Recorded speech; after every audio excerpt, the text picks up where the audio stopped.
Olá, pessoal. Olá, boa tarde. Boa tarde.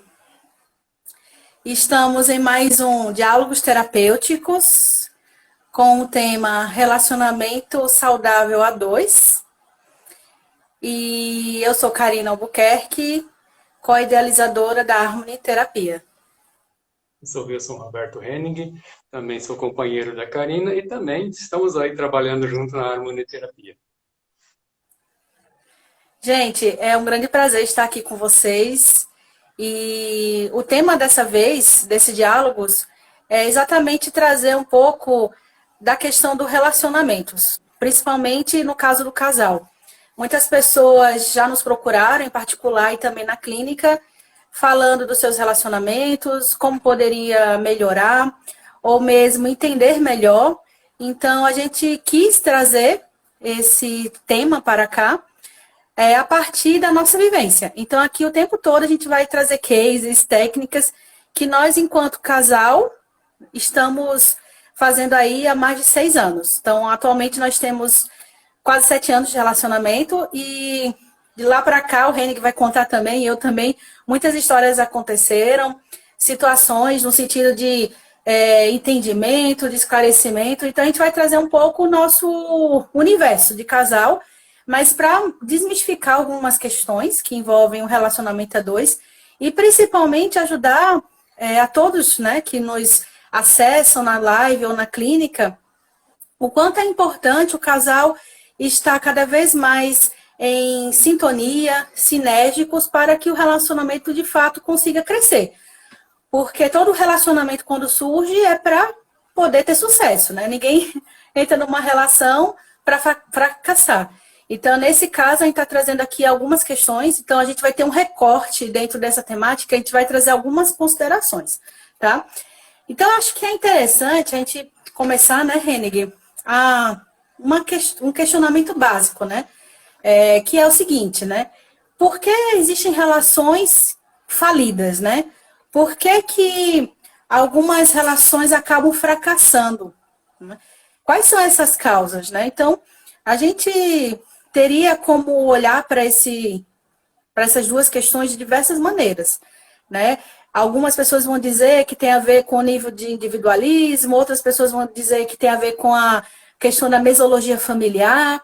Enfim, N são os motivos, mas aqui a gente vai trazer uma autorresponsabilidade, né, Hennig? A gente olhar mais pra gente, como a gente pode melhorar nós naquele relacionamento. Não é esperar que o outro melhore, mas a gente pode, né? Veja, é uma das coisas que eu observo bastante nessa questão do relacionamento, que as duas pessoas elas se encontram em um determinado momento, digamos, no tempo e no espaço, e cada um com um nível de cultura e conhecimento. Esse compatível, né, relativo àquela época, aquele momento evolutivo, um momento de trabalho de cada uma das pessoas. Só que as pessoas continuam caminhando, elas continuam andando.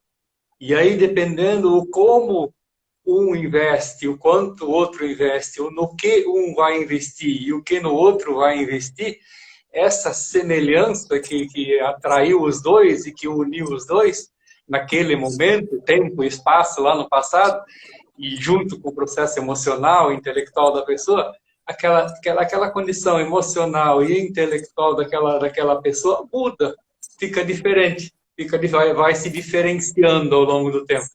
Então, essa também eu considero um dos fatores mais relevantes na questão dos casais que não dão certo.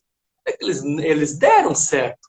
Com o passar do tempo, houveram mudanças e fizeram com que se tornassem incompatíveis ou alguma coisa parecida. Quando você fala isso, me lembrei de um artigo científico que é sobre a questão da relação conjugal. E nesse artigo ele fala que a gente pode fazer uma analogia do relacionamento conjugal com uma dança. E aí tem muito a ver com essa sincronia dos passos, né? O casal está em sincronia. Então, talvez o que, por um lado, que você também quer dizer é que em algum momento ali o casal estava querendo dar certo, mas nesse compasso dessa dança, eles começaram um andando de um lado, outro andando de outro. E aí, dança tem que os dois estarem combinando os passos para dar certo, né? Para ter uma harmonia, né, na dança. Me recordei disso. E também, quando a gente fala desse tema, eu estava observando alguns artigos científicos, né? Porque aqui a gente busca não só trazer o conhecimento de senso comum, mas também o que a ciência está falando sobre esse tema. Então, aqui eu vou fazer um recorte de 2 artigos que eu acho importante vocês terem ciência, né? Tem um artigo que se chama Os Componentes do Amor e a Satisfação. É um artigo de 2003, de Hernandes e Oliveira, são 2 autores. E eles fizeram uma pesquisa com 146 casais heterossexuais. E nessa pesquisa eles observaram quais seriam os componentes do amor que mais estariam ali satisfazendo o casal. E nessa pesquisa, dentre os componentes do amor, dos cinco, o que mais prevaleceu na pesquisa foi a questão da intimidade comunicativa, seguindo depois da excitação física. Ou seja, talvez exista ainda um mito, né, na sociedade de que os casais estão juntos por causa da questão sexual, da química, né?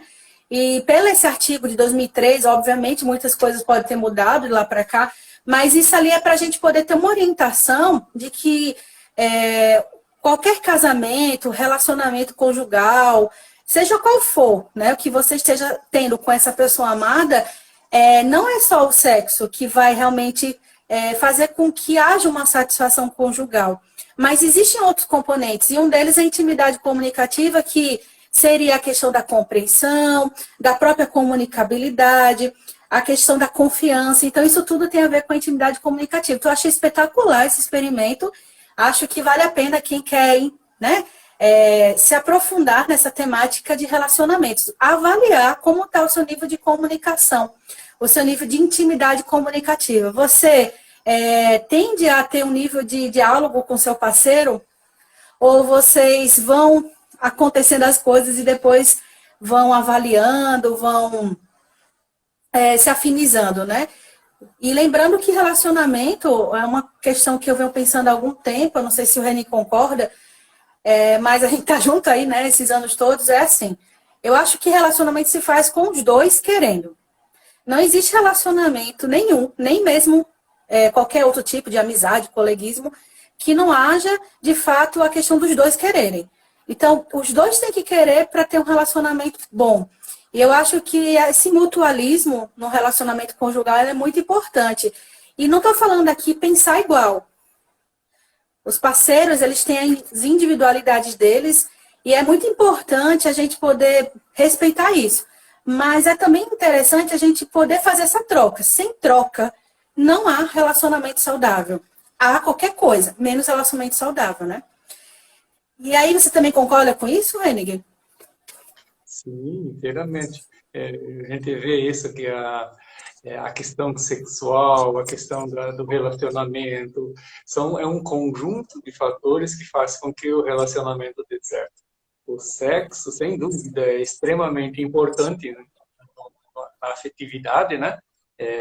Principalmente, eu diria, como agente desestressor, ou então alívio de pressão, né? Coisa muito a pressão está muito alta, o sexo acaba criando esse alívio. A questão é que, em alguns casais, essa tensão, ou os argumentos, ou as razões que levam as pessoas ao conflito, acaba que não alivia mais, não cria mais alívio, né? A pessoa cria uma tensão, tem um ato sexual ou alguma coisa, e 5 minutos depois já está com mesmas questões novamente, ideia fixa, aquela questão da ideia fixa, uma série de coisas.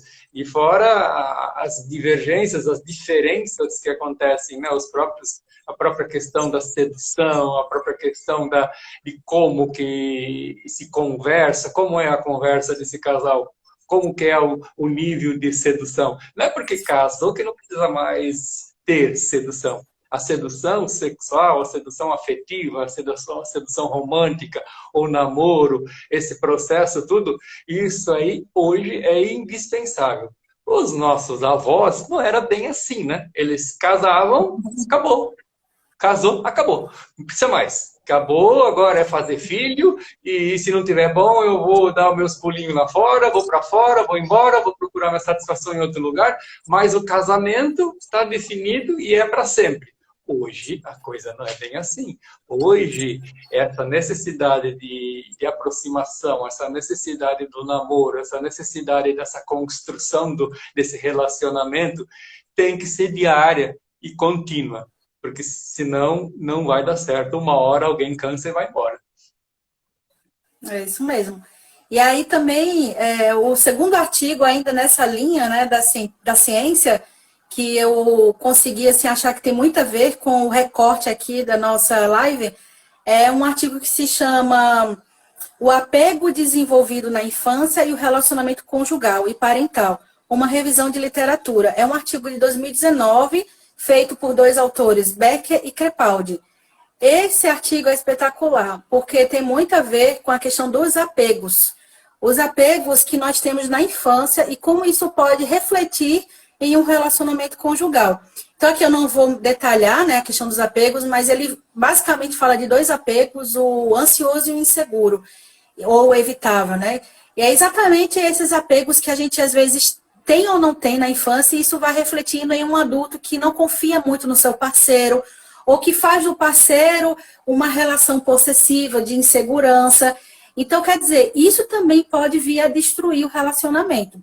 Então, isso é muito importante a gente observar como a gente está construindo nossos relacionamentos com nossos parceiros, porque como a gente está construindo tem a ver, tem reflexo ali na nossa infância, dos abandonos, das questões mal resolvidas, né? Ou dos padrões familiares também ali que a gente vivenciou e não questionou. E a gente traz isso nas próximas gerações a partir do nosso relacionamento conjugal. Eu achei perfeito esse artigo também.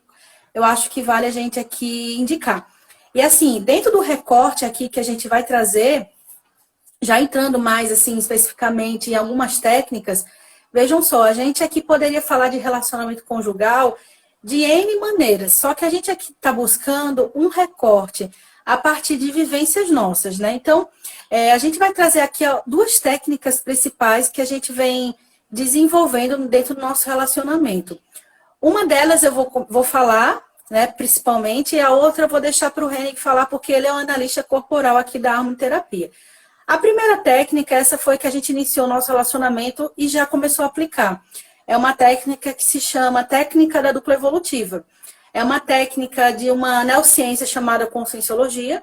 Então, ali em meados de 2014, a gente já se conheceu e, por a gente estar atuando nessa neurociência, Conscienciologia, há mais de 2 décadas, a gente viu que poderia aquilo melhorar e qualificar o nosso relacionamento. Porque a gente considera que o nosso relacionamento, pelo menos assim a gente tem construído, se puder me ajudar, Henrique, também fique à vontade, a gente vem construindo dentro de um viés que não é só numa perspectiva apenas puramente ali de um casal comum. A gente tende ali, desde o início do nosso relacionamento, perceber que a gente pode qualificar a nossa interpessoalidade e também isso ajudar ao redor, porque o quanto a gente está bom, isso também reflete no nosso redor.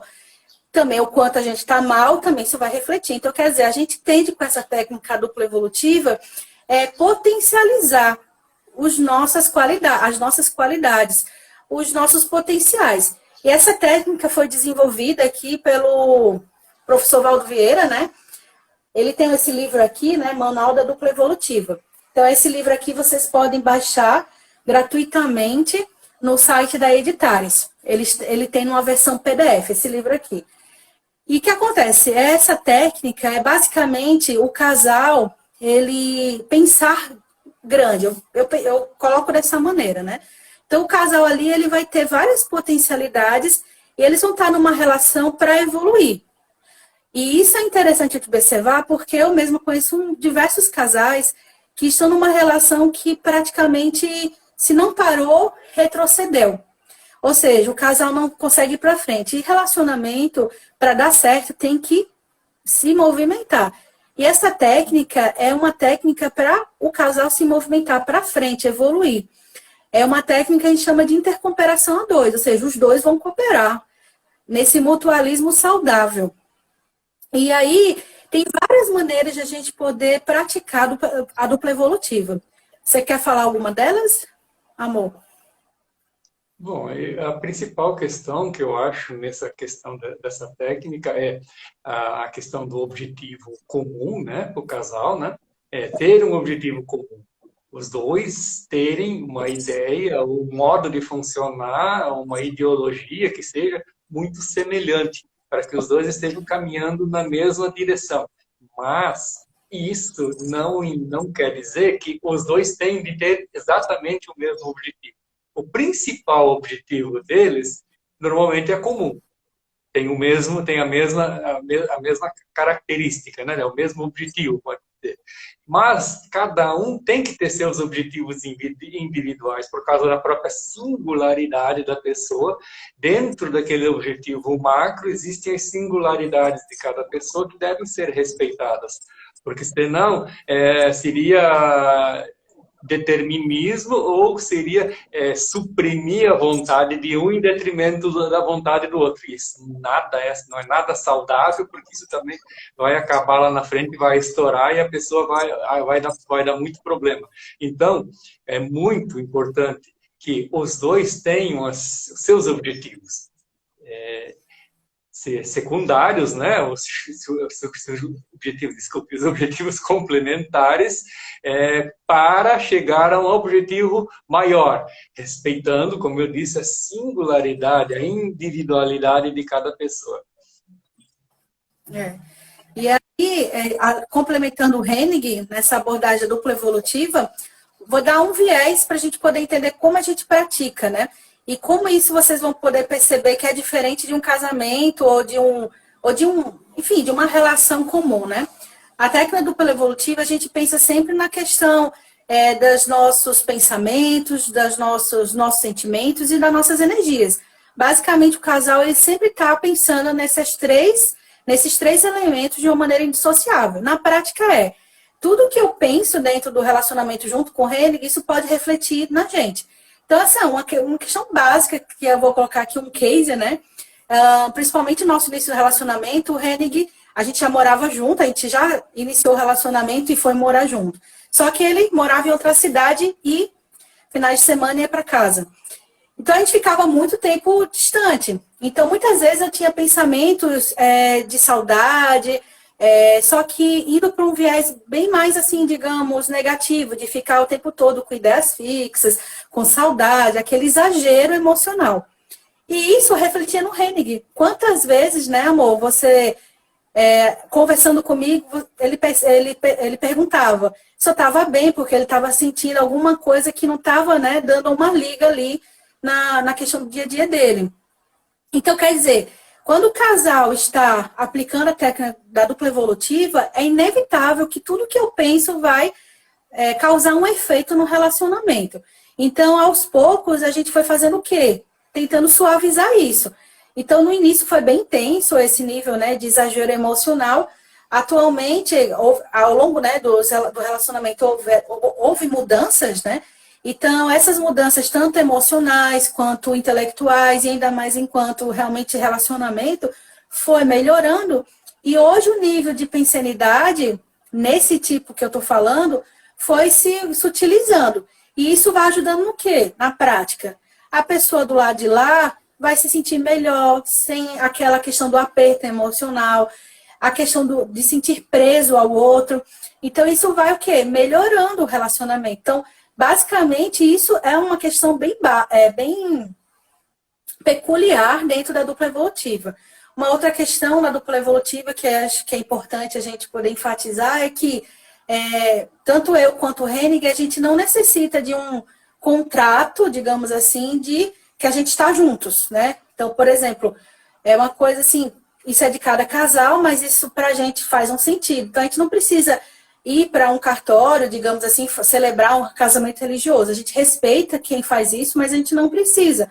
Por quê? Para a gente é mais importante o nosso testemunho, nós dois, nessa relação, do que alguém atestar para a gente de que a gente vai ficar juntos e que vai ser um casal que vai se dar bem. Então, é importante a gente dizer isso, porque Isso também tem a ver com o nível de amadurecimento do relacionamento. No meu caso, no nosso caso, tem dado certo dessa maneira, né? Outros casais que a gente conhece dá certo de outra maneira. Então, cada casal vai buscar, digamos assim, a sua maneira de vivenciar aquele relacionamento. No nosso caso, tem dado certo dessa maneira. Essa unicidade através de um pacto, mas é um pacto entre nós dois e que é na nossa intimidade que a gente vem se desenvolvendo, né, Henning? Sim, isso dá resultado bem interessante, porque a principal característica é essa de, uma das características é essa de um estar sempre vigilante em relação ao outro para evitar que ele pare.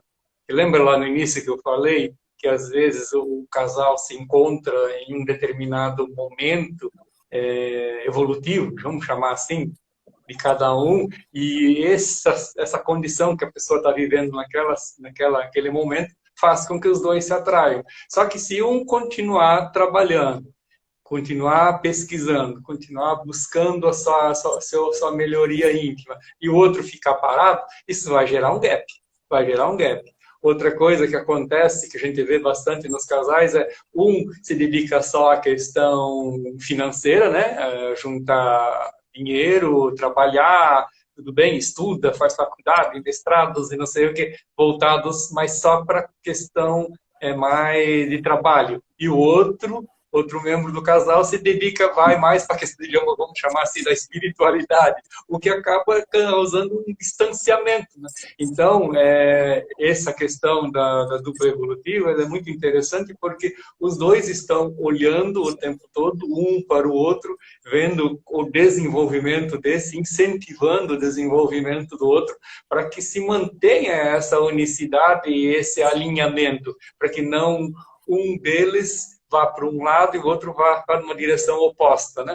Então, essa atração e essa afinidade se mantém nesse sentido.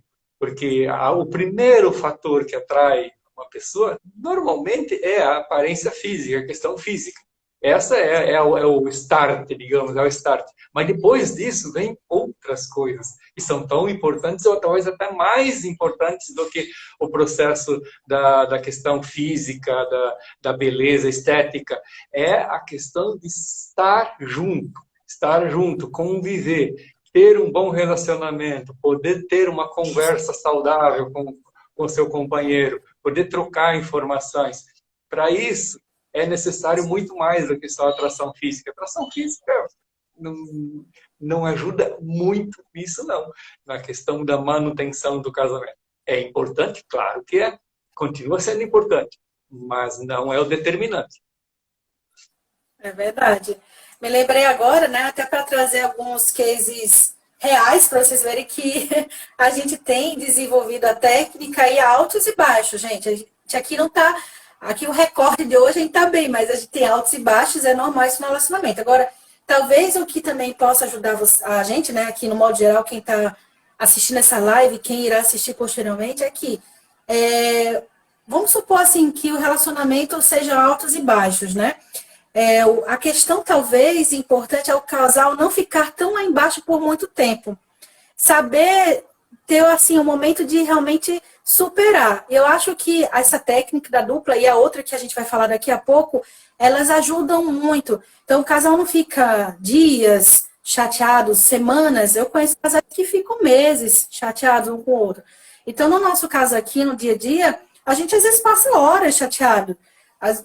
Talvez 24 horas, mas assim, acho que essa questão de o casal e cada um, e aí nesse caso, cada um ter essa responsabilidade de não ficar tão lá embaixo por muito tempo, isso vai ajudar, porque a gente tende, o ser humano, a criar muitas situações. De uma situação, a gente vai criando um enredo e um monstro enorme.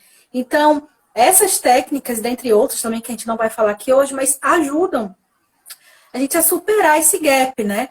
Emocional, essas fissuras emocionais, para que a gente não caia e fique por muito tempo, né? E aí eu ia lembrar, né, de algumas questões que, quando o Henning fala aí, do casal tá em sintonia, puxando o outro, me lembra assim, que em algumas situações, os hábitos que eu tenho influenciam ele. Então, por exemplo, atualmente, já faz algum tempo que eu tô um hábito de evitar a televisão mais tarde, porque, nesse caso, isso influenciava o quê? Eu dormir mal e isso também influenciava eu ficar com um nível de irritabilidade durante o dia. Isso repercutiu o quê? No nosso relacionamento. Também o contrário, né? Em um determinado momento, o Henning aqui pediu ajudar ele nas coisas dele, por exemplo, evitar uma televisão num horário que ele está ali querendo estudar. Por quê? Ele também quer assistir, ele precisa estudar também, porque a gente tem um nível de relação que a gente gosta de estudar. Então, o que eu comecei a fazer? Então, vamos evitar televisões ou assistir naquele momento que a pessoa precisa ali estar estudando, porque é uma maneira de incentivar. Então, ele me incentiva nos meus bons hábitos e eu incentivo ele. Então, casal, é importante a gente ter bons hábitos, cada um na sua individualidade. Saber, nesse momento, ajudar o outro, né? Então, essa técnica ajuda nesse sentido. E para finalizar, eu queria dizer que um ponto importante dessa técnica são as consignas, né?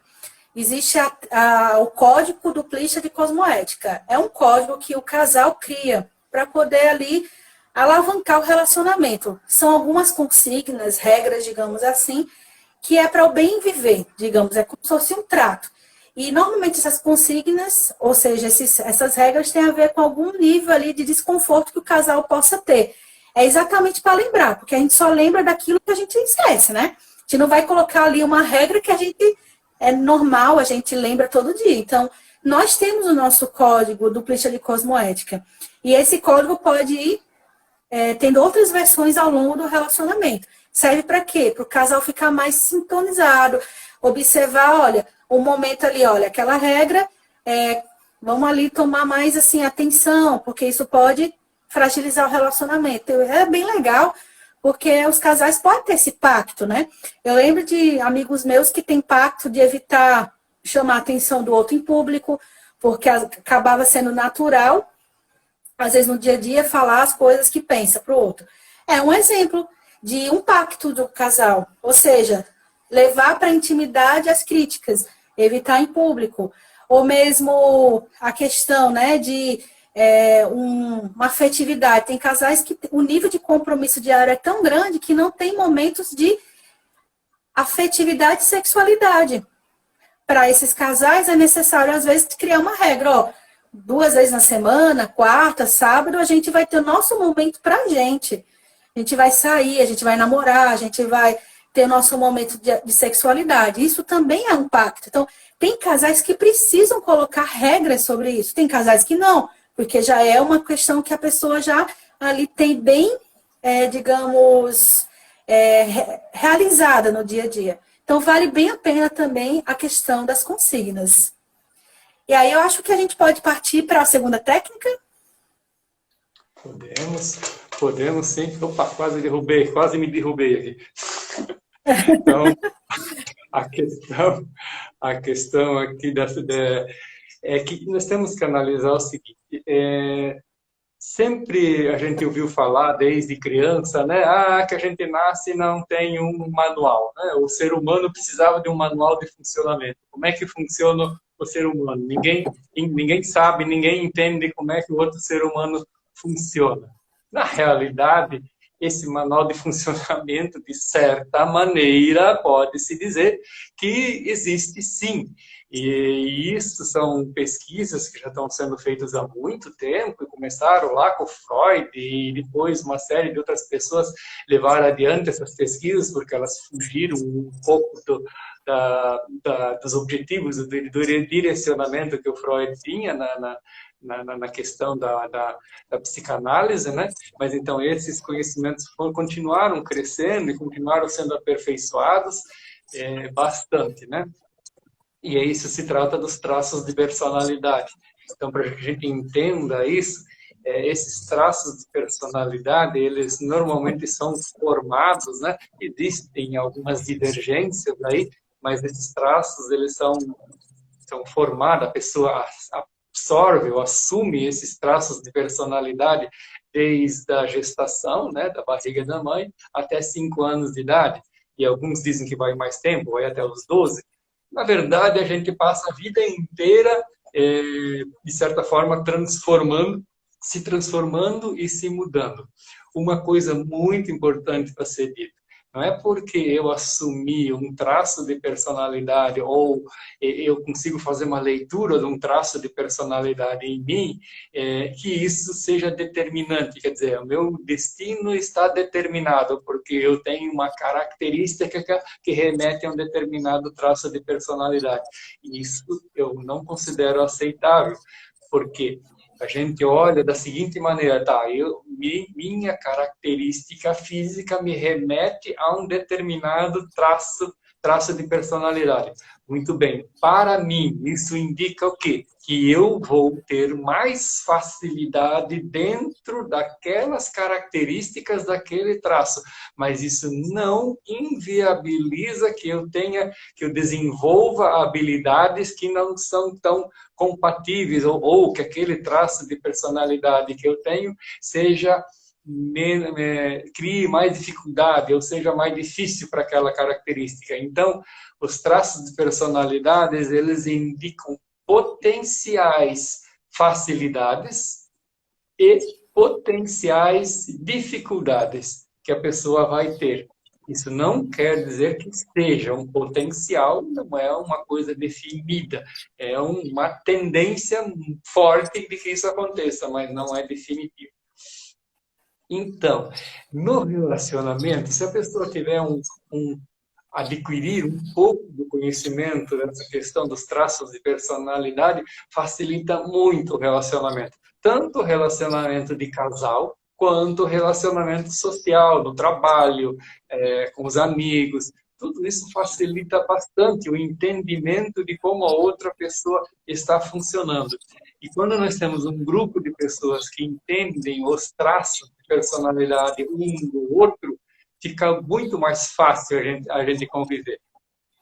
Por exemplo, eu tenho um traço de personalidade que tem um nome, meu traço principal de personalidade, um deles é o tal do esquizoide, que é um traço de personalidade que se adquire essas características ainda como feto na barriga da mãe, né?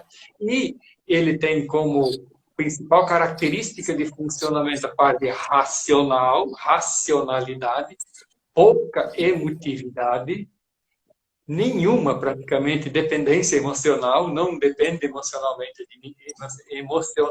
de ninguém, e consegue viver sozinho muito bem. É muito tranquilo para alguém que tem esse traço de personalidade conviver sozinho. Ele é retraído normalmente, é bastante retraído, isso quer dizer, não gosta de falar, não gosta de se expressar, não gosta de falar em público. Então, a prova que eu, tentando falar em público, eu tenho dificuldades, tenho mais dificuldade do que a Karina disse, isso é evidente que eu tenho mais dificuldade do que ela em me expressar em público, mas não me impede de fazer isso, é uma questão de querer. E outra característica importante do esquizoide, principalmente desse traço de personalidade, principalmente no relacionamento A2, é que tem uma grande dificuldade do toque físico. Para uma pessoa com esse traço de personalidade muito evidente, o toque físico é, na grande maioria das vezes, uma coisa desconfortável. Não é porque não gosta da outra pessoa ou porque qualquer outra questão. É que quando alguém vem tocar, esse toque, ele causa desconforto. Quer ver um exemplo bem simples? Quando a Karina vem lá e faz carinho. Se ela passa a mão, 1, 2, 3, na quarta começa a doer. Como assim começa a doer? Dói. Como dói? Eu sei lá, dói, é desconfortável. Não, cria um desconforto, não é legal, não é agradável, fica ruim. Ah, então você não gosta dela? Não, quer dizer que eu não gosto dela, mas é do meu funcionamento, do meu jeito. Isso eu não sei se eu vou conseguir superar isso algum dia. Estou fazendo força para superar, né? Porque a patroa cobra. Então, eu tenho dificuldade dessa questão, né? dessa aproximação. Então, as minhas principais características são, começando comigo, e depois eu vou falar da Karina, né? As minhas principais características são a questão do isolamento. Fala aí. Depois eu falo do meu. Ah, você não quer que eu fale. Então, a minha característica, então, é de ter a questão do isolamento, de querer me isolar. Eu consigo sentar no meu trabalho, eu consigo ficar 12 horas trabalhando, trocando 5 palavras o dia inteiro, e para mim é um dia perfeito, não tem problema nenhum. De ficar o dia inteiro sem trocar uma palavra com ninguém. Então, é a questão do isolamento, de ficar isolado, de não gostar do toque físico e de dificuldade de expressar emotividade, expressar as emoções também, porque eu não sinto as emoções do jeito que uma outra pessoa sente. Se você me perguntar o que é como funciona uma emoção, como é que é uma emoção, eu vou te explicar como é que é o mecanismo de funcionamento da emoção. Não é o que eu sinto, tá? Isso funciona assim, funciona daquele jeito, aí causa uma reação assim, isso faz com que eu fique desse jeito. Então, é assim que eu entendo as emoções. Então, é diferente de uma outra pessoa que entende as emoções de uma maneira sentimental. Eu entendo as emoções racionalmente. Eu entendo como é que elas funcionam, então tá. Então, isso é raiva, isso é ódio, essa pessoa me causou desconforto por uma razão, porque isso se disparou um mecanismo que fez com que eu me sentisse desconfortável. Então, é dessa maneira que eu funciono, é um pouco diferente. Vai lá, você quer falar de você? Não, eu ia comentar sobre esse seu traço, né, pessoal? Que a gente tá falando de relacionamento saudável. E assim, já teve momentos que às vezes eu chegava perto do Henning e como eu sou mais oral é um traço. Eu tenho 3 traços principais, mas um deles que tem uma expressão bem assim, maior do que o terceiro, é a oralidade. E a pessoa oral é bem sentimental. Então, veja só que interessante. Eu e Henning juntos nessa vida. Ele é esquizoide como principal traço e eu como oral, né? E aí a oralidade é super sentimental. Gosto de abraçar, acolher. E eu falo que, tipo, a frase que sintetiza um oral é: gosto de gente, eu gosto de socializar.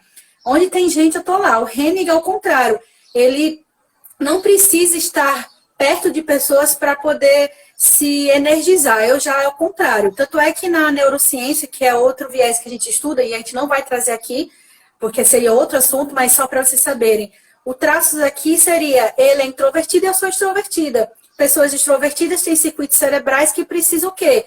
De atenção, de estímulo. O Henning é introvertido. O circuito cerebral dele é que não precisa de estímulo. Ele não precisa ter gente para poder se energizar.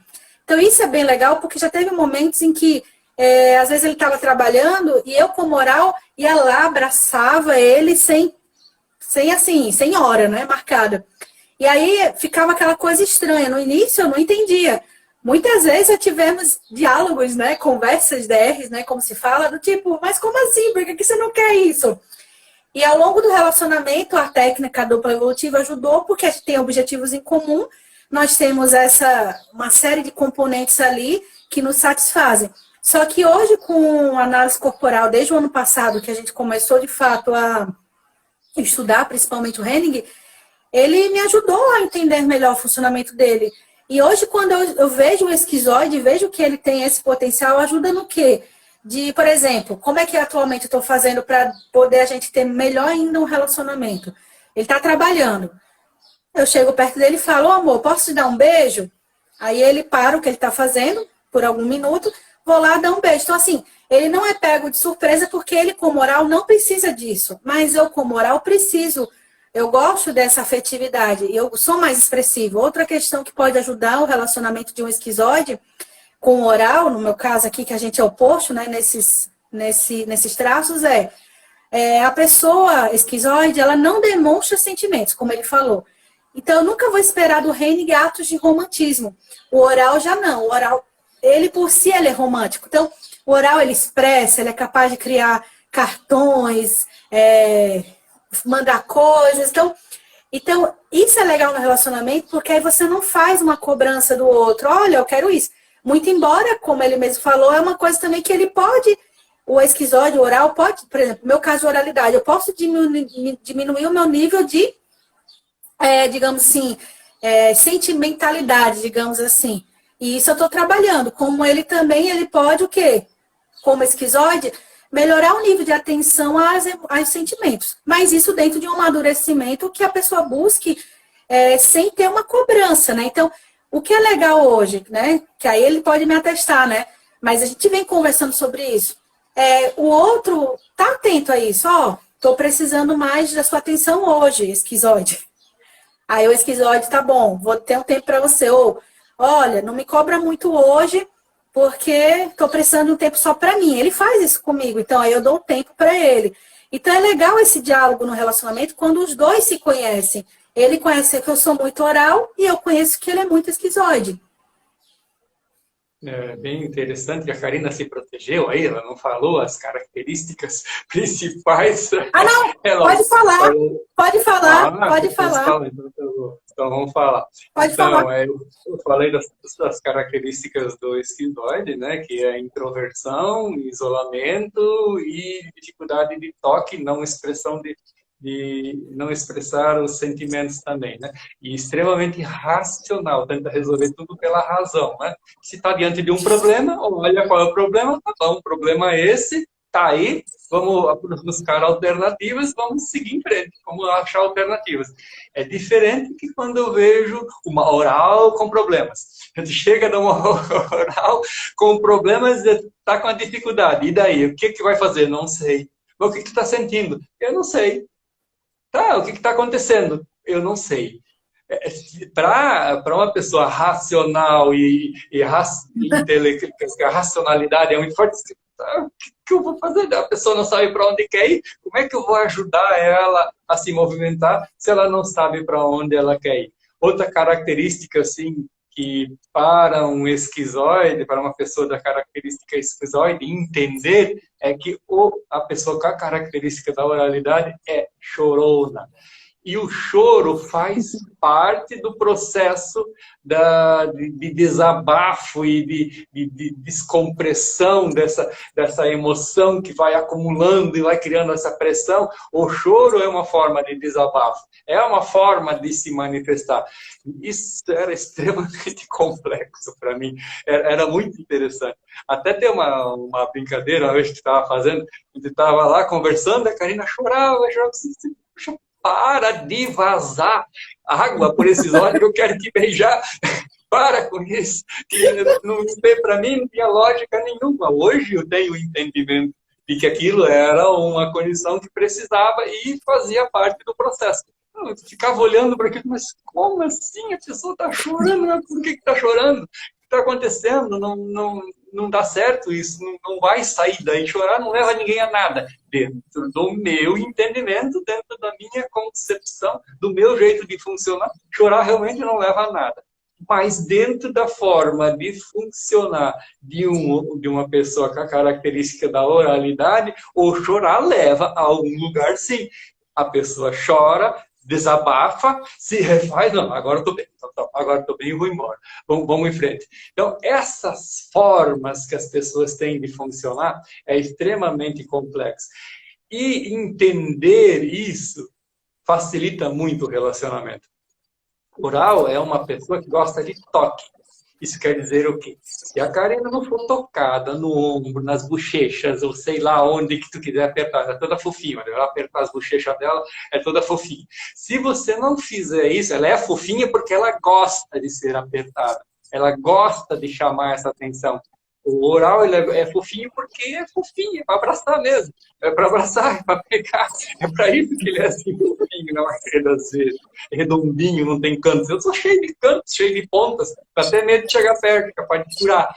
Então, essa característica da oralidade chama essa atenção, esse carinho, essa vontade de abraçar. E se o oral não for atendido nessa característica, nessa necessidade dele de ser abraçado, de ser tocado, ele vai entrar no processo depressivo, ele não vai se sentir valorizado, não vai se sentir reconhecido, não vai funcionar dentro dos seus potenciais de desenvolvimento.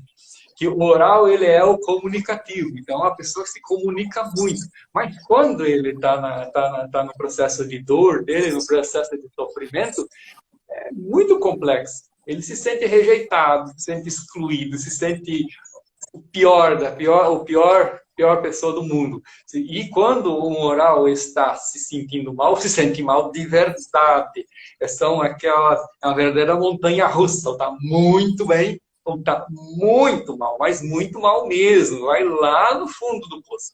Então, entender esse processo, saber lidar com essas características é muito importante para um casal. Falar alguma coisa?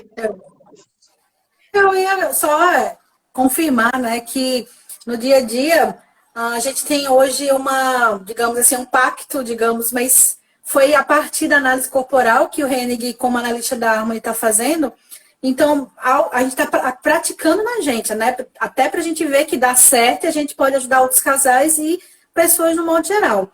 Então, por exemplo, como eu preciso de toque, de um beijo, né, de um amasso, digamos assim, então, às vezes o Hennig chega de trabalho, então chega, já me dá um beijo, ou mesmo passa por mim ao longo do dia, se for final de semana, toca aqui nas minhas costas, dá um abraço, ou eu estou lavando a louça, ele vem por trás e me abraça. Então, são exemplos de atos que não precisa, ele não passa o dia todo fazendo isso, gente. Eu quero deixar bem claro, o esquizoide, ele tende a não precisar disso, só que aí ele acaba não lembrando que o outro precisa, e no meu caso o oral precisa.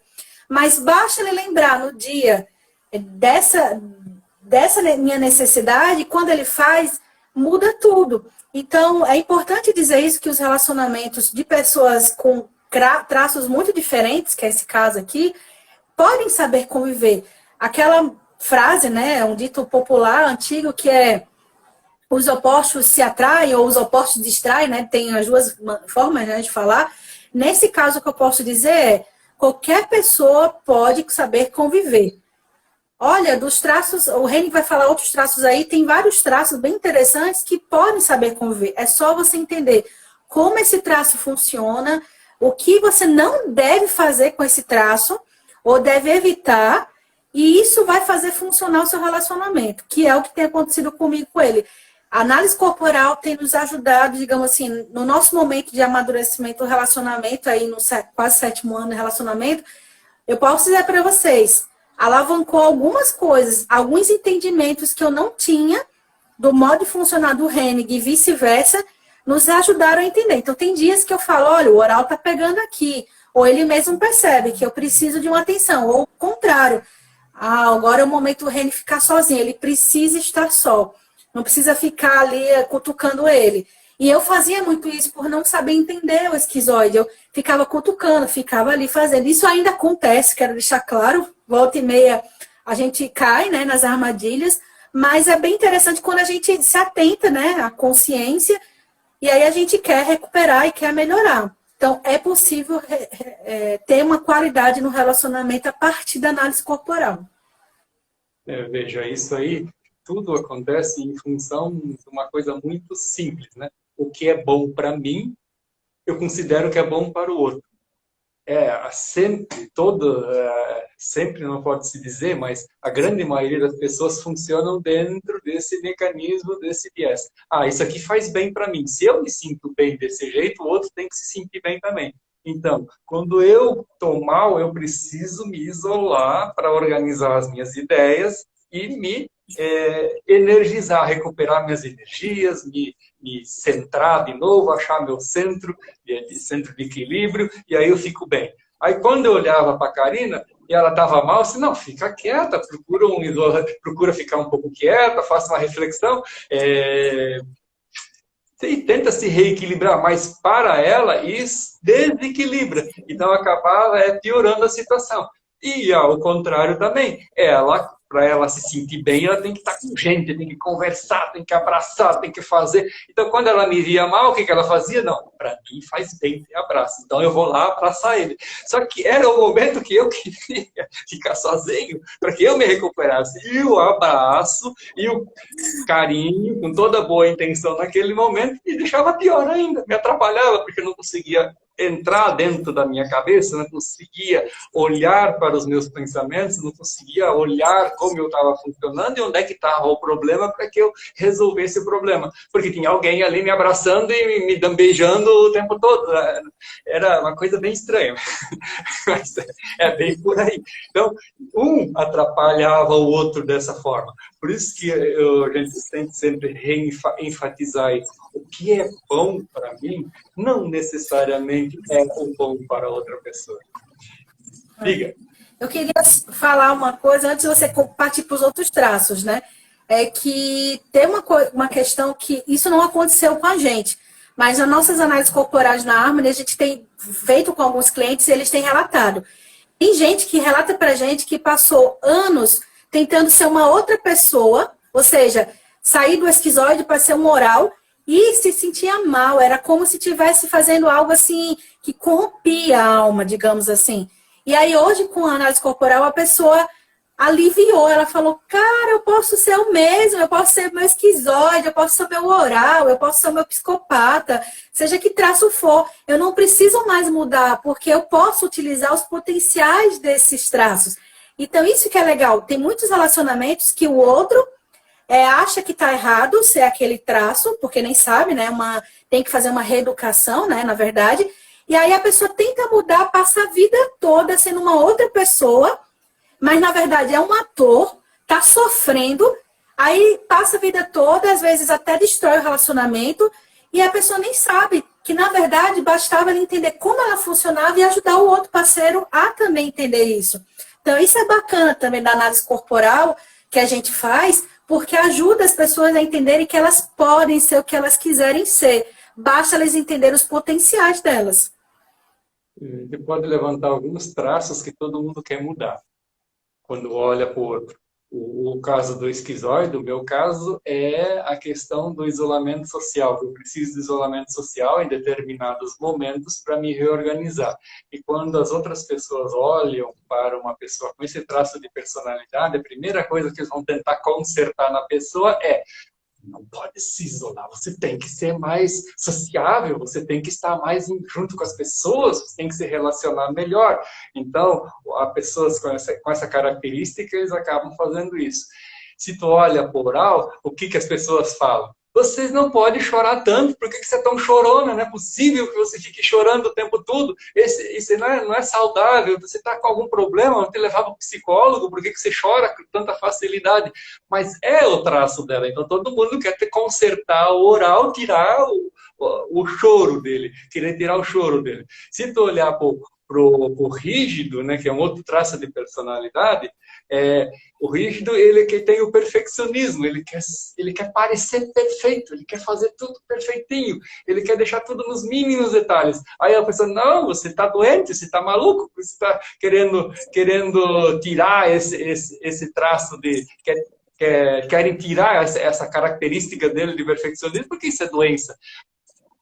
Em algum nível, sim, de exagero, sim, mas é da característica dessa pessoa ser mais perfeccionista.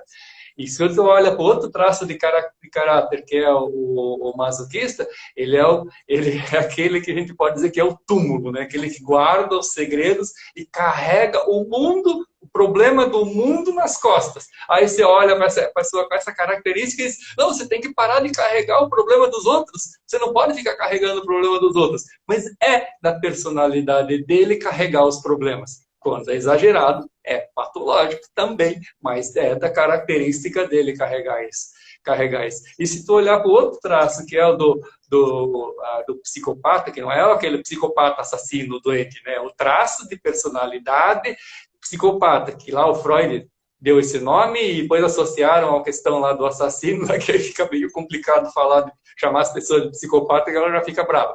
Mas o traço do psicopata é o líder. É a pessoa que coordena, que lidera, que leva as pessoas, que carrega, que puxa. Só que quando ele tem essa questão de ir em direção aos outros, e estar em direção ao outro. Ele sempre quer trabalhar, quer mexer com as outras pessoas. De certa maneira, até gerar o desconforto nas outras pessoas para que elas se mexam, para que elas façam. E aí é criticado por isso. Não, porque você não pode ficar fazendo isso o tempo todo. Mas é da personalidade dele ser daquele jeito, que o tempo todo está mexendo com as pessoas, agitando as pessoas, para tirar as pessoas da inércia, para fazer com que as pessoas caminhem. Esse traço de personalidade tem essas características. Então, cada traço tem as características. E também tem o oposto. Por exemplo, a pessoa mais esquizoide é criativa. Meu negócio é criar, inventar. Aí todo mundo quer ser criativo. O oral é comunicativo. Não, mas tem que ser comunicativo, porque tem que ser comunicativo, todo mundo tem que ser comunicativo. O rígido, ele tem esse traço de ser uma pessoa, uma aparência física muito bonita, perfeita. O rígido, ele tem a característica de perfeição. Ele tudo simétrico, é tudo perfeito. Todas as mulheres querem ter os traços de rígidas. Quando fazem a maquiagem, eles buscam a perfeição, deixar tudo certinho, tudo simétrico, tudo certinho. Então, a tendência das mulheres é quererem se aproximar das características do rígido, da mulher rígida, porque ela tem esses traços físicos muito bem definidos. Então, cada um com os seus aspectos, não se entende que os seres humanos, eles não são um indivíduo. Pode-se dizer que eles praticamente não são um indivíduo, eles são um coletivo. Dentro de um coletivo, eles funcionam bem. Individualmente, uma pessoa não consegue abarcar todas as características necessárias para se desenvolver um projeto, para se desenvolver alguma coisa. A soma dos esforços e principalmente a soma das características da personalidade de cada indivíduo é que cria um grupo coeso, um grupo vitorioso, um grupo que evolui, que vai para frente, que cria resultado, que dá resultado, e inclusive que é feliz ou é infeliz, dependendo por quais traços que eles estão se unindo. Se eles estão se unindo pela característica negativa de cada traço de personalidade, vai dar muita confusão. Se eles estão se unindo pela característica positiva dos traços de personalidade, vai ser um grupo de sucesso. E com esses aprendizados, essas formas de se lidar, é possível tirar os traços, tirar a pessoa da condição patológica, da questão de estar utilizando essas características mais negativas e trazer ela para as características positivas. É possível fazer isso. Todo psicólogo, todos trabalham com isso, não deixam de trabalhar com essas características, tirar a pessoa do viés negativo dela e trazer ela para o positivo. Mas se a pessoa não entende dos traços de personalidade, eles vão querer que uma pessoa extremamente esquizoide e tem dificuldade de falar em público vire um orador, vire um palestrante. Não vai dar, não é que não vai dar. A pessoa tem que ter um querer muito grande e para superar essas dificuldades naturais que ela vai ter para aquilo. Eu sou bastante esquizoide. Eu consigo falar em público porque eu achei que isso era importante para mim. Eu dei um jeito de me adaptar a essa condição e fazer isso, falar em público. Então, é possível, sempre é possível, mas tem que ter um querer, um objetivo, e só porque a pessoa não quer, não quer dizer que ela é doente, porque ela não consegue, ela não faz alguma coisa que não é característica dela. E às vezes a pessoa pode ficar extremamente infeliz por tentar forçar uma situação, que é isso que a Karina acabou de falar esse tempo atrás, há umas 2 semanas atrás, a gente estava conversando com uma moça e tinha as características de esquizoide. Quando eu fui conversando com ela, você tem necessidade de se isolar? Não, eu tinha muito isso, eu sofria muito com isso, eu fiz muita terapia para conseguir sair dessa questão de isolamento, para que eu participasse mais em público, para que eu me tornasse uma pessoa mais integrada na sociedade. Eu disse, mas e qual é o problema? Qual era a dificuldade? Não, é porque isso não é saudável ficar isolado. Realmente, se a pessoa fica isolada e esse isolamento leva à depressão, esse isolamento leva à ideação suicida, se esse isolamento leva a pessoa a não ter uma atividade social, Porque uma coisa é eu estar isolado porque eu tenho uma necessidade de estar isolado momentaneamente, e em outro momento, não, agora eu preciso comunicar, eu preciso conversar, vou lá, converso naturalmente, tenho um relacionamento com outra pessoa, consigo numa festa participar. Quando eu não estou afim, não estou, pronto, não estou afim de conversar agora. Aí é saudável. Agora, se a pessoa nunca consegue conversar, ou se a pessoa nunca consegue interagir, então talvez seja o caso de dar uma olhada. E essa questão desse isolamento patológico não é só uma característica do esquizoide. Os outros traços de personalidade também podem entrar numa conjunção de problemas e caírem nessa questão do isolamento social. E aí, não é do traço de personalidade dele. Ele está realmente infeliz porque está sozinho. Ou ele está realmente fugindo, se escondendo, ou fugindo dos problemas da realidade, fugindo da realidade. Então, tem que se olhar com muita atenção, com muito carinho e cuidado para essa pessoa. As pessoas funcionam de maneira diferente. E não é por isso que são mais infelizes ou menos felizes, ou são mais felizes ou mais infelizes, porque eles se manifestam de uma forma diferente e funcionam de maneira diferente do que eu. Então, muito bom o que o Henrique falou. Ele fez uma síntese, né, do tema análise corporal. Então, a gente vai deixar vocês com um pouquinho desse gostinho, né, do tema, porque aqui na Harmony a gente faz análise corporal, inclusive a gente pode fazer sessões individuais, como também a mentoria e trajetória de vida, que é uma mentoria onde tem análise corporal como a primeira técnica da sessão. De 6 sessões é a primeira técnica. Então, se vocês tiverem interesse, entre em contato com a Harmony, seja comigo, no meu direct albuquerque.kb, ou até mesmo aqui na Harmony mesmo, no direct da Harmony. Então, a gente agradece a oportunidade. Vamos trazer mais vezes esse tema, porque eu acho que é bem interessante. A gente percebeu que as pessoas, de fato, gostam. E é uma questão até de reeducação. A análise corporal é reeducação de relacionamentos, de viver melhor com o outro, tá bom? Então, a gente agradece e até mais. Até mais.